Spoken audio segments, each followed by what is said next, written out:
মসুরের ডাল দিয়ে কচুরলতি হাতে মাখা এত বেশি মজা হয় যে মাছ মাংস ফেল।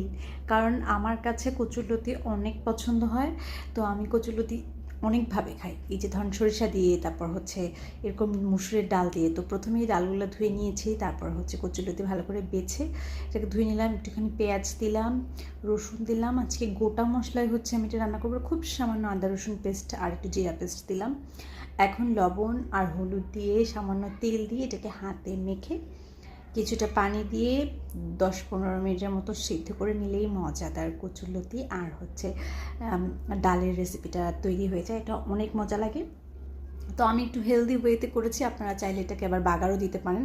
আমি আর বাগার দিইনি, এটাকে একদম এভাবে করে রান্না করে নিয়েছি। ভাতের সাথে এটা খেতে অনেক মজা, ট্রাই করে দেখবেন।